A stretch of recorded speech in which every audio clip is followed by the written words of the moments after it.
Ah, franchement, son bateau, il est incroyable, les gars. Là, on a fait une petite pointe de vitesse. On a été à combien tout à l'heure, quasiment? Non, je sais pas comment Là, à 3, on a dû être à 90, 12, quelque chose comme ça. Mon gars, regarde le coffre à canne de fou. Oh. Alors tu vois, sur les bass-boats, souvent, je sais qu'en France, on voit souvent les coffres à canne sur le côté des bateaux. Ça, c'est un style d'aménagement qu'on voit un petit peu moins sur les C'est à l'américaine, ça, ou quoi? Exactement. Parce que sur les vrais bass-boats, souvent, il est au milieu parce que tu as plus de longueur pour mettre des cannes, par exemple des monobrins.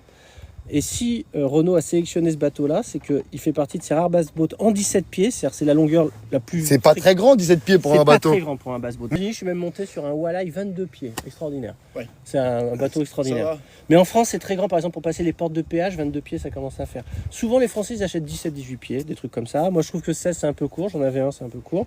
Mais là, Et tu vois, au moins, tu vas tu peux pêcher mettre avec des quoi, cannes là de 8 pieds là-dedans, ce qui est extraordinaire, tu vois. Donc, si je te chope une canne, je sais pas qui elle est, celle-ci. Power, là. C'est à toi, ça, Laurent? Ouais. Ça ressemble bien, tu vois. Et là, tu peux mettre des cannes jusqu'à 8 pieds. Parce qu'il y a beaucoup de bass-boats où, en fait, tu mets des cannes beaucoup plus courtes. Ma copain, qu'il est beau le coffre. Ouais, les gars, c'est incroyable. Hein. C'est la première fois que je vois. Bass 4, c'est pas. Genre, moi, j'en ai vu quelques-uns, bass boat, mais c'est la première fois que j'en vois un comme ça en France. Parce qu'en fait, en France, historiquement, et Renault était au tout début de l'aventure. Et en fait, Bass 4, c'est vraiment le concurrent de Ranger aux États-Unis. Mais il y a eu très peu d'efforts d'importation. Mais aux États-Unis, si tu veux, c'est vraiment les deux bateaux très haut de gamme. Pour te donner une idée, tu as Ranger Bass 4. En Ouais. dessous, on peut dire tu as Triton. Et encore en dessous, on va dire que tu as Nitro. Je le verrai comme ça. Renault, c'est un peu ça. Tout à fait. Voilà.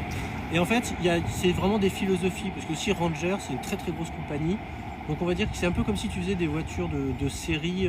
Voilà, avec pas mal de divisions du travail et tout ça. Alors que Bass 4, ça reste quand même la famille d'origine qui continue à faire ça. Donc il y a un petit côté encore entreprise Ouais, un petit peu familial et artisanale tout. Ouais. ça.